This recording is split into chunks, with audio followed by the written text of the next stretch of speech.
Hola a todos los que están viendo este video. Mi nombre es Carmen Rodríguez y tengo 63 años. Nunca pensé que a mi edad estaría aquí frente a una cámara contándoles algo tan doloroso. Pero necesito hacerlo. Necesito que sepan lo que mi propia familia me hizo. Hace 4 años, mis propios hijos me internaron en un hospital psiquiátrico.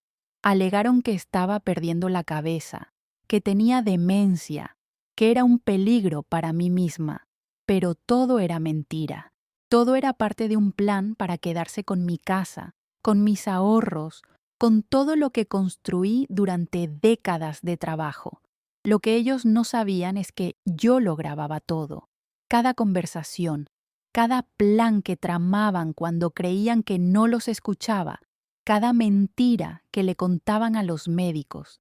Si te ha pasado algo similar o conoces a alguien que esté pasando por esto, dale like a este video y suscríbete a mi canal, porque voy a contarte exactamente cómo logré salir de allí y cómo hice que pagaran por lo que me hicieron. ¿De dónde eres tú que me estás viendo?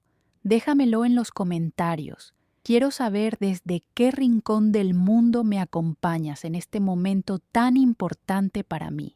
Yo siempre he sido una mujer independiente.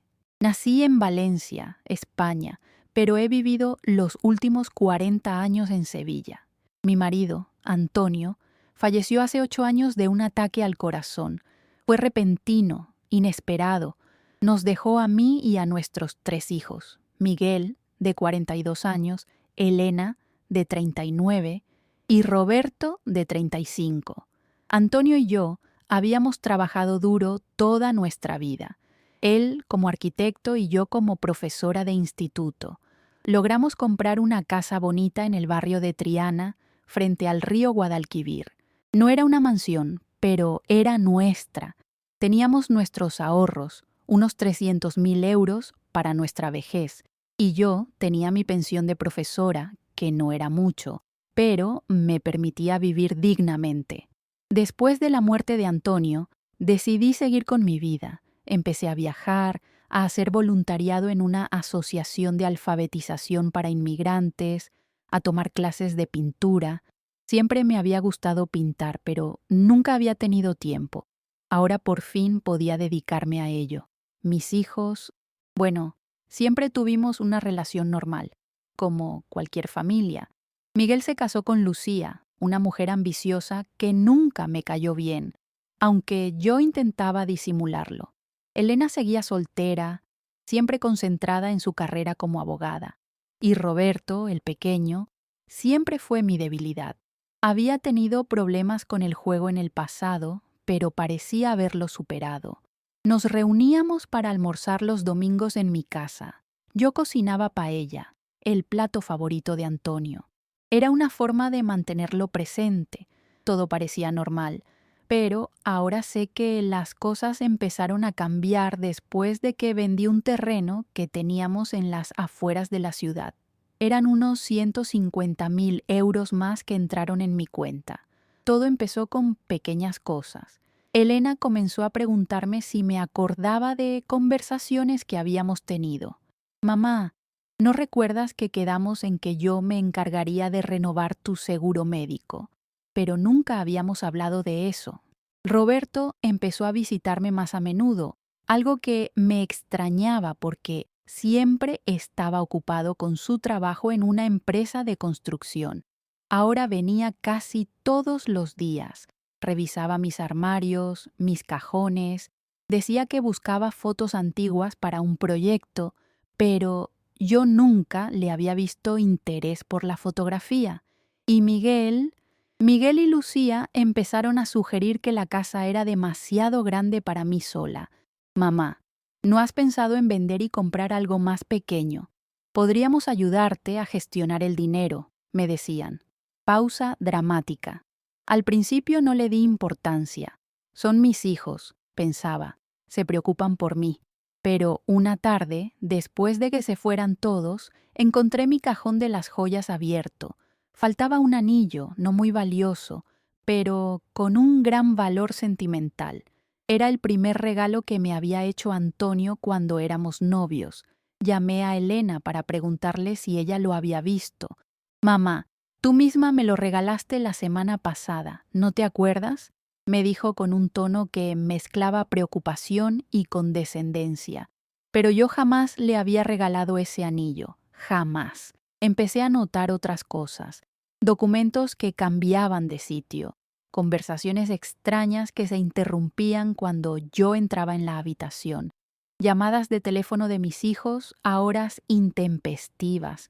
Una noche no podía dormir y bajé por un vaso de agua. Escuché a Roberto hablando por teléfono en el jardín. No pude evitar escuchar. Sí, el médico dice que es posible que tenga principios de demencia. Tenemos que actuar antes de que gaste todo el dinero o haga alguna locura. No, ella no sospecha nada. En ese momento algo se quebró dentro de mí. No estaba loca, no tenía demencia, y ciertamente no había visto a ningún médico que pudiera diagnosticarme algo así. Esa misma noche, cuando todos se fueron, instalé mi viejo teléfono móvil en el salón, escondido detrás de unos libros, configurado para grabar audio.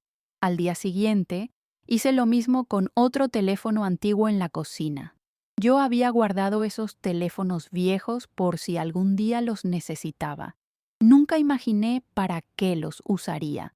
Las grabaciones comenzaron a revelar una historia espantosa.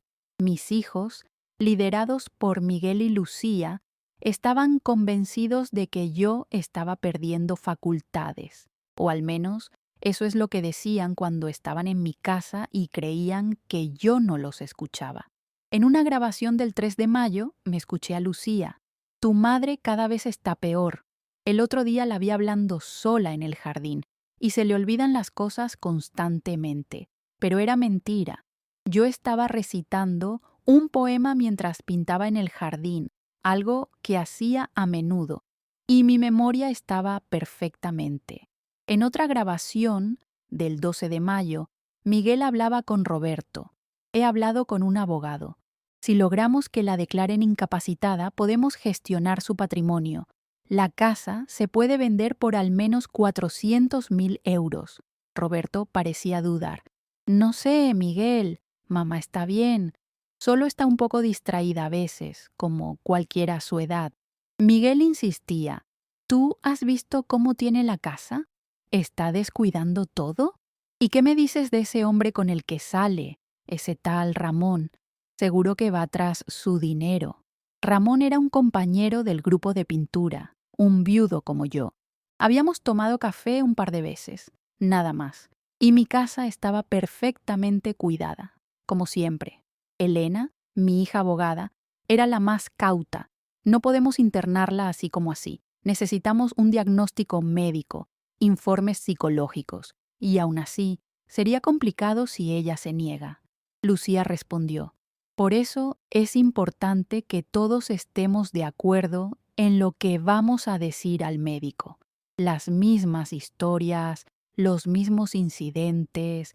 Si todos contamos lo mismo, nos creerán. Recuerdo cómo me sentí al escuchar esas grabaciones. El dolor, la traición, pero también la rabia. Una rabia fría que me daba fuerzas para seguir grabando, para seguir fingiendo que no sabía nada. Durante semanas seguí recopilando evidencias. Descubrí que Roberto tenía deudas de juego otra vez, que Miguel y Lucía querían mudarse a una casa más grande, pero no tenían suficiente dinero para la entrada. Que Elena, aunque dudaba del plan, no hacía nada para detenerlo porque también le convenía tener acceso a mi dinero para invertir en su bufete. Y lo más doloroso, descubrí que llevaban meses yendo a diferentes médicos, describiendo síntomas que yo nunca había tenido, buscando uno que les diera el diagnóstico que necesitaban. Si estás viendo este video y te suena familiar, dale like. Y si conoces a alguien que pueda estar pasando por algo similar, comparte este video con esa persona, porque nadie merece vivir lo que yo viví. El 27 de junio de hace 4 años, todo cambió. Esa mañana, Miguel me llamó para decirme que vendrían todos a comer, que tenían una sorpresa para mí. Yo ya sabía qué tipo de sorpresa sería, gracias a mis grabaciones. La noche anterior había escuchado a Miguel hablar con una clínica privada, la Clínica San Rafael, en las afueras de Sevilla. Sí, es un ingreso voluntario, pero mi madre está confusa. Probablemente habrá que convencerla, así que me preparé. Escondí una grabadora pequeña en el bolsillo de mi chaqueta. Guardé una copia de todas las grabaciones en una memoria USB que escondí en un lugar seguro. Y llamé a mi amiga Pilar. Pilar y yo nos conocemos desde la universidad. Ella siempre ha estado ahí para mí, especialmente después de la muerte de Antonio. Le conté todo y le pedí que si no sabía de mí en 24 horas, fuera a la policía con una carta que le había escrito explicando la situación. Cuando mis hijos llegaron, intenté actuar con normalidad. Había preparado una tortilla de patatas y ensalada. Recuerdo que mis manos temblaban, pero no por demencia, sino por miedo y rabia. Durante la comida, hablaron de trivialidades: el trabajo, los nietos, tengo 2, los hijos de Miguel y Lucía, el calor que hacía en Sevilla ese verano. Y entonces Miguel carraspeó y todos se miraron. Mamá, hemos estado hablando. Nos preocupas. Últimamente te notamos diferente. Elena continuó. Has olvidado citas importantes. Te hemos encontrado hablando sola. A veces dices cosas que no tienen sentido. Roberto, mi pequeño, apenas podía mirarme a los ojos. Es por tu bien, mamá. Solo queremos que estés bien.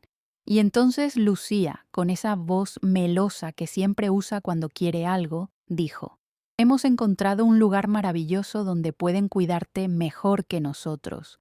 Solo por un tiempo, hasta que te recuperes. Miguel añadió rápidamente: es como un hotel, pero con médicos. ¿Te va a encantar? Yo los miré a todos, uno por uno. Mis hijos, mi sangre, las personas que yo había criado, a las que había dado todo. ¿Y cuándo se supone que iré a ese lugar?, pregunté con calma. Bueno, hemos pensado que hoy mismo podría ser un buen momento, dijo Miguel. De hecho, ya hemos preparado una maleta con tus cosas. En ese momento supe que si me negaba me llevarían por la fuerza, así que decidí seguirles el juego. Está bien, dije. Si creéis que es lo mejor para mí. Vi el alivio en sus rostros. No esperaban que fuera tan fácil. Durante el trayecto en coche seguí grabando todo.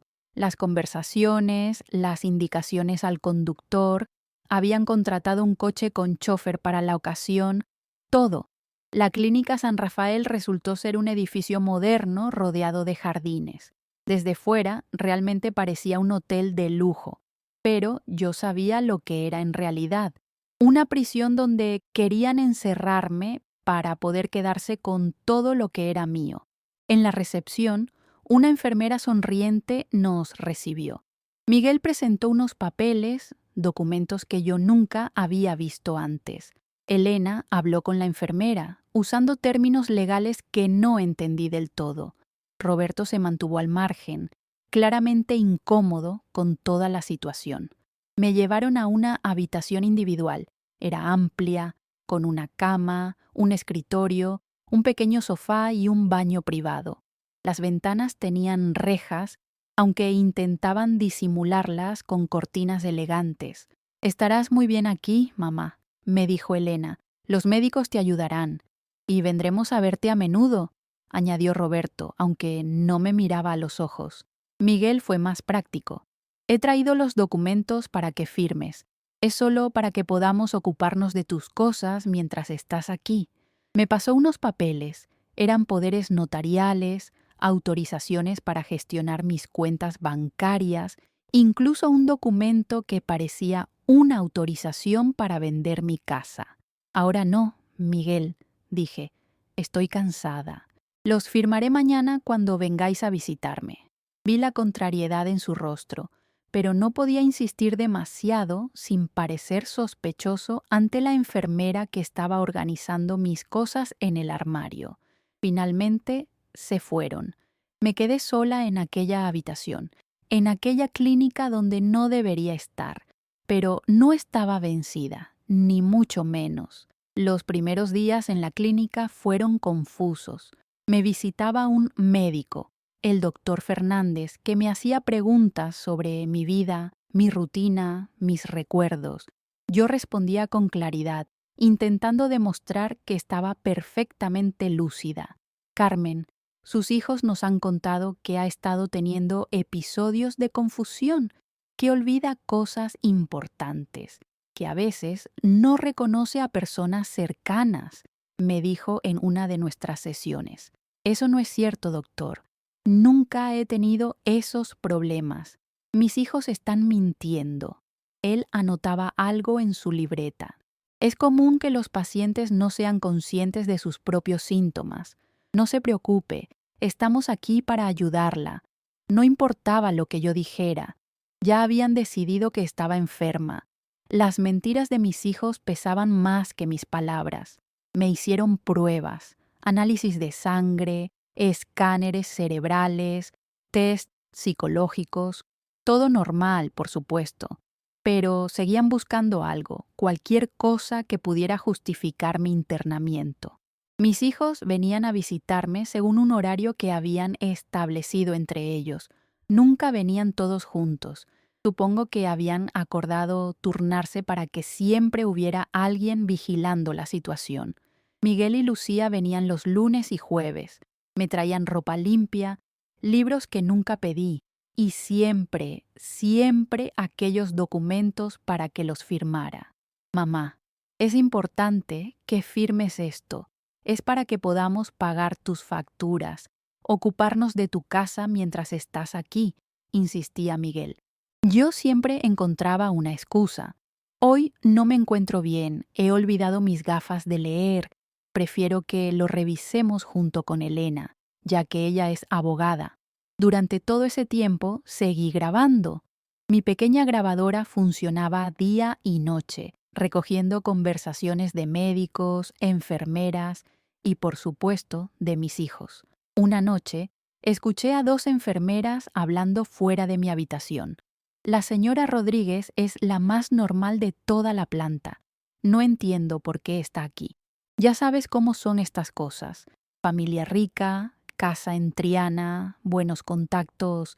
A veces no se trata de la salud del paciente, sino de los intereses de la familia. Esa conversación me dio esperanzas. No todos estaban en contra mía. Mientras tanto, intentaba ganar aliados dentro de la clínica. Había una auxiliar, Marisol, una mujer dominicana de mediana edad con una sonrisa amable, que parecía dudar de mi supuesta enfermedad. Doña Carmen, usted habla más claro que muchos médicos que conozco, me dijo un día mientras me ayudaba con mi baño. Poco a poco fui confiando en ella. Le conté retazos de mi situación, observando su reacción. Cuando vi que me creía, me arriesgué a pedirle un favor. Marisol, necesito hacer una llamada privada, sin que lo sepan mis hijos ni los médicos. Ella dudó. Podría perder su trabajo, pero finalmente accedió. Tiene que ser rápido, doña Carmen. Y si nos descubren, yo no sé nada, ¿de acuerdo? Así pude llamar a Pilar. Mi amiga había estado preocupada. Mis hijos le habían dicho que necesitaba descansar y que no podía recibir visitas que no fueran familia directa. Pilar, sigo aquí. Necesito que contactes con Ramón, de la clase de pintura. Él tiene un hijo abogado. Necesito ayuda legal para salir de aquí. La llamada fue breve pero crucial. Por fin tenía una conexión con el exterior, alguien que sabía que estaba atrapada contra mi voluntad. Los días siguientes fueron un juego de estrategia. Tenía que parecer cooperativa con los médicos y enfermeras, no levantar sospechas. Al mismo tiempo, tenía que seguir evitando firmar cualquier documento que mis hijos me traían. Una tarde, durante una de las visitas de Miguel y Lucía, decidí probar algo. Fingí estar más confusa de lo normal. Mezclé nombres, fechas. Actué como si realmente tuviera problemas de memoria. Miguel, cariño, ¿has traído a los niños? Me encantaría ver a mis nietos, dije, aunque sabía perfectamente que no los habían traído. Miguel y Lucía intercambiaron miradas de satisfacción. Su plan parecía estar funcionando. No, mamá, los niños están en el colegio. Es jueves, ¿recuerdas? Dijo Lucía con falsa paciencia. Ah, claro, claro. ¿Y esos papeles son para mí? Pregunté, señalando los documentos que Miguel había dejado sobre la mesa. Sí, mamá.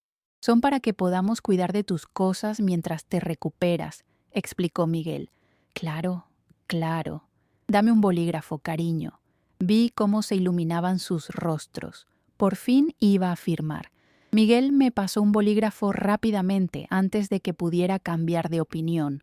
Tomé los papeles y, en vez de firmarlos, escribí en grandes letras: «Sé lo que estáis haciendo. Tengo pruebas». La cara de Miguel se transformó, palideció, luego enrojeció de ira. Lucía me arrebató los papeles. «¿Qué estás escribiendo, Carmen?» «Esto es ridículo», dijo con una risa nerviosa. «Sé que no estoy enferma. Sé que me habéis internado para quedaros con mi dinero y mi casa. Y lo puedo demostrar», dije con una calma que no sentía. «Está delirando», dijo Lucía a Miguel, pero su voz temblaba. «Deberíamos llamar al médico». «No, espera», dijo Miguel, mirándome fijamente. «¿Qué quieres decir con que tienes pruebas, mamá? Lo he grabado todo. Vuestras conversaciones en mi casa, vuestros planes, todo». Vi el miedo en sus ojos. Sabían que era posible. Sabían que habían hablado de cosas que no deberían en mi casa, creyendo que yo no los escuchaba o que no entendería. Puedo recordar palabra por palabra lo que dijiste el 12 de mayo a Roberto sobre vender mi casa por 400.000 euros, o lo que Lucía dijo sobre ponerse de acuerdo en las historias que le contaríais al médico. Ambos se quedaron en silencio. Habían subestimado a su madre, la vieja profesora, que siempre había sido más inteligente de lo que ellos creían. Los días siguientes a mi confrontación con Miguel y Lucía fueron tensos. Dejaron de presionarme para que firmara los documentos, pero también cambiaron de estrategia. Ahora intentaban convencer al doctor Fernández de que mi paranoia había empeorado. Está inventando historias absurdas sobre grabaciones secretas. Dice que la queremos robar, le oí decir a Miguel al doctor en el pasillo. Mi situación se volvió más difícil. Aumentaron mi medicación, aunque yo fingía tomarla y la escondía bajo la lengua para luego deshacerme de ella. Limitaron mis privilegios. Ya no podía pasear por los jardines sin supervisión ni usar la sala común cuando quería. Pero mientras ellos apretaban el cerco, mis aliados externos trabajaban para ayudarme. Pilar había contactado con Ramón y este con su hijo Jorge, un abogado especializado en derecho civil. A través de Marisol recibí un mensaje. Estaban preparando una demanda por internamiento involuntario fraudulento. Una tarde, Roberto vino a visitarme solo. Parecía nervioso. Miraba constantemente hacia la puerta como temiendo que alguien entrara. «Mamá», me dijo en voz baja, «es verdad que tienes grabaciones». Lo miré fijamente, evaluando si podía confiar en él. Siempre había sido el más sensible de mis hijos, el que menos convencido estaba de todo este plan. «Sí, Roberto, tengo grabaciones de todo. De cómo planearon internarme, de cómo Miguel y Lucía querían vender mi casa, de cómo tú necesitabas dinero para tus deudas de juego». Se quedó pálido. «¿Cómo lo supiste? Las madres siempre lo saben todo, hijo. Y cuando no lo saben, lo averiguan». Roberto rompió a llorar. Me confesó que había vuelto a apostar, que había perdido mucho dinero, que los prestamistas lo amenazaban. Miguel le había prometido ayudarle a cambio de que apoyara el plan de internarme. «Lo siento, mamá. Nunca pensé que llegaríamos tan lejos. Yo creía que solo estarías aquí unos días, que te harían pruebas y verían que estás bien. Pero no ha sido así, ¿verdad? Llevo semanas encerrada. Y mientras tanto, Miguel ya ha vaciado mis cuentas, ¿no es cierto?» Roberto asintió, avergonzado. Ha transferido casi todo a una cuenta conjunta que abrió con Elena. Dice que es para gestionar tus gastos, pero... Pero no es así, completé. Roberto, aún estás a tiempo de hacer lo correcto. Ayúdame a salir de aquí. Vi en sus ojos el conflicto interno, el miedo a Miguel, pero también el remordimiento, el amor por su madre. ¿Qué puedo hacer?, preguntó finalmente. Le expliqué mi plan.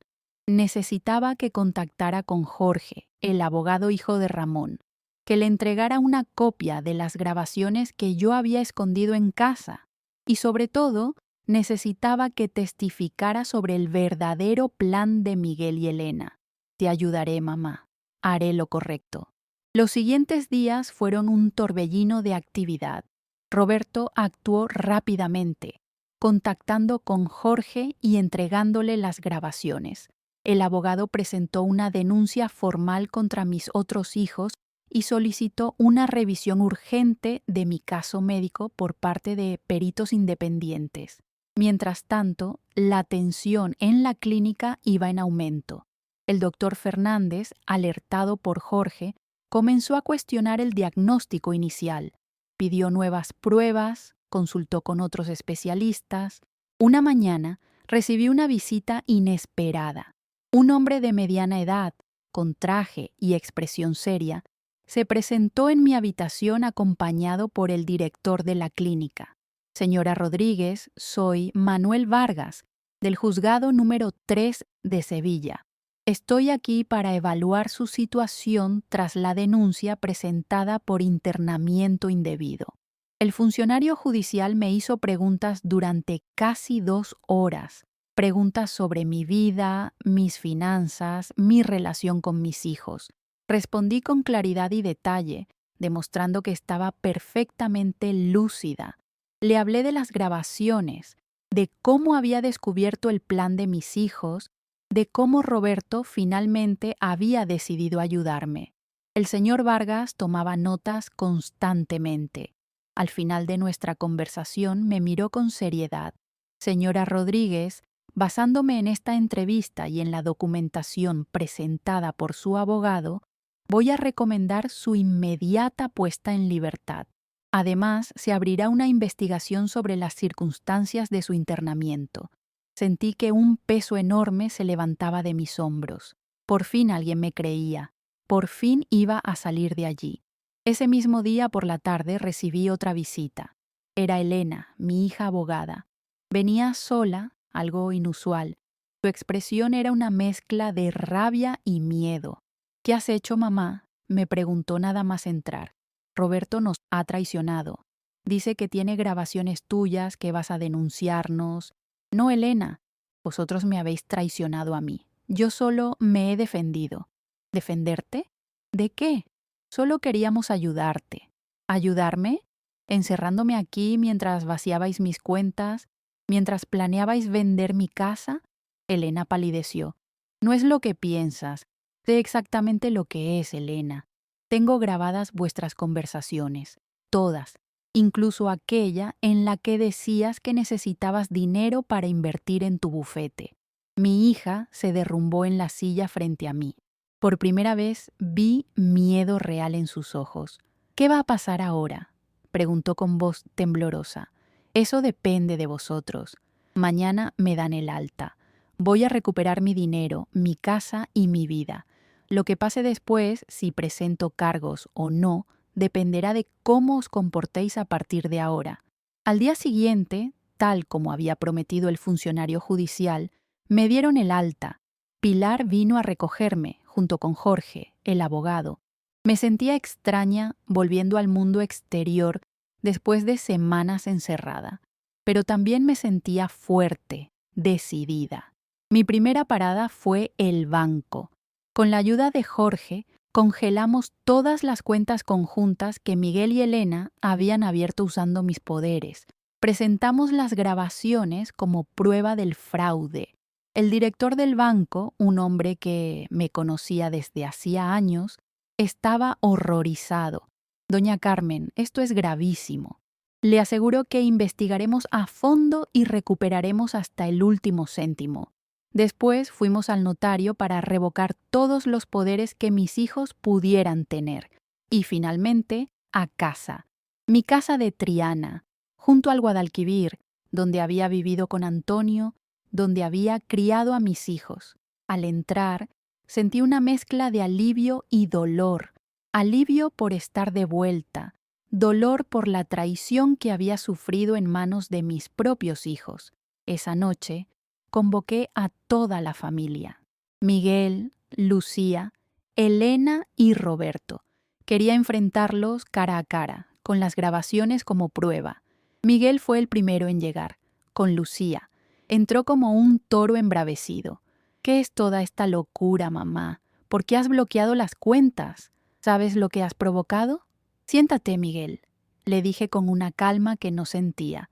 Vamos a esperar a que lleguen tus hermanos. Cuando todos estuvieron presentes, puse la primera grabación. Era la voz de Miguel, clara como el agua. Si logramos que la declaren incapacitada, podemos gestionar su patrimonio. La casa se puede vender por al menos 400.000 euros. Después, la voz de Lucía. Por eso es importante que todos estemos de acuerdo en lo que vamos a decir al médico. Las mismas historias, los mismos incidentes. Si todos contamos lo mismo, nos creerán. Y luego, Elena. No podemos internarla así como así. Necesitamos un diagnóstico médico, informes psicológicos. Y aún así, sería complicado si ella se niega. El silencio que siguió fue ensordecedor. Miguel estaba rojo de ira, Lucía pálida como un fantasma. Elena miraba al suelo, incapaz de sostenerme la mirada. Solo Roberto parecía en paz, como si se hubiera quitado un peso de encima. Tengo muchas más grabaciones, dije finalmente, suficientes para presentar cargos contra todos vosotros por internamiento ilegal, apropiación indebida, falsificación de documentos. La lista es larga. ¿Qué quieres, mamá?, preguntó Elena. Práctica como siempre, incluso en la derrota. Quiero mi dinero de vuelta. Todo. Quiero que Miguel y tú devolváis hasta el último céntimo que habéis sacado de mis cuentas. Quiero que Lucía me pida perdón por todas las mentiras que ha contado sobre mí. Y quiero que Roberto reciba ayuda profesional para su problema con el juego. ¿Y después?, preguntó Miguel, desafiante aún. Después, ya veremos. Sois mis hijos a pesar de todo. Pero nunca, nunca volveré a confiar en vosotros como antes. Los siguientes meses fueron difíciles. Miguel y Elena devolvieron el dinero, no sin resistencia. Lucía nunca me pidió perdón sinceramente, pero al menos dejó de inventar historias sobre mí. Roberto comenzó a asistir a terapia para jugadores compulsivos y, lentamente, nuestra relación comenzó a repararse. No presenté cargos formales. No quería ver a mis hijos en la cárcel a pesar de todo, pero sí cambié mi testamento. Gran parte de mis bienes irían ahora a fundaciones benéficas, especialmente a aquellas que ayudan a personas mayores que sufren abusos por parte de sus familias. Si has llegado hasta aquí en mi historia, te agradezco tu tiempo y tu atención. Si te ha gustado, dale like y suscríbete a mi canal. Y si conoces a alguien que pueda estar pasando por una situación similar, comparte este video. Han pasado 2 años desde que recuperé mi libertad. Mi relación con mis hijos sigue siendo complicada. Miguel y Lucía apenas me visitan, aunque les permito ver a mis nietos en mi casa. Elena y yo mantenemos una relación cordial pero distante. Y Roberto ha cambiado. Ha superado su adicción al juego, ha encontrado un trabajo estable e incluso ha comenzado a venir los domingos a comer paella, como en los viejos tiempos. He aprendido mucho de esta experiencia. He aprendido que a veces las personas que más deberían protegerte son las que más daño pueden hacerte. He aprendido a ser precavida, a no confiar ciegamente, incluso en mi propia familia. Pero también he aprendido que siempre hay personas buenas dispuestas a ayudar. como Pilar, mi amiga de toda la vida, como Marisol, la enfermera que arriesgó su trabajo para ayudarme, como Ramón y su hijo Jorge, que lucharon por mi libertad. Y sobre todo, he aprendido que nunca es tarde para defenderse, para luchar por lo que es justo, para alzar la voz. Hoy vivo tranquila en mi casa de Triana. Sigo pintando, sigo haciendo voluntariado. He conocido a otras personas que han pasado por situaciones similares y nos apoyamos mutuamente. Y a ti, que me estás viendo, quiero decirte algo importante. Si eres mayor, no permitas que nadie, ni siquiera tu familia, te trate como si fueras incapaz, como si tu opinión no importara. Y si eres más joven, recuerda que algún día tú también serás mayor y querrás que te traten con respeto y dignidad. La edad no nos hace menos valiosos, menos inteligentes o menos dignos de respeto. Al contrario, nos da experiencia, sabiduría y perspectiva. Si te ha gustado mi historia, dale like a este video. Suscríbete a mi canal y activa la campanita para no perderte mis próximos videos, donde seguiré compartiendo experiencias y consejos para personas mayores que, como yo, quieren seguir viviendo con dignidad e independencia. Y recuerda, nunca estás demasiado viejo para luchar por lo que es justo. Nunca estás demasiado viejo para defenderte. Y ciertamente, nunca estás demasiado viejo para grabar las conversaciones de aquellos que creen que pueden engañarte. Gracias por escucharme. Nos vemos en el próximo video.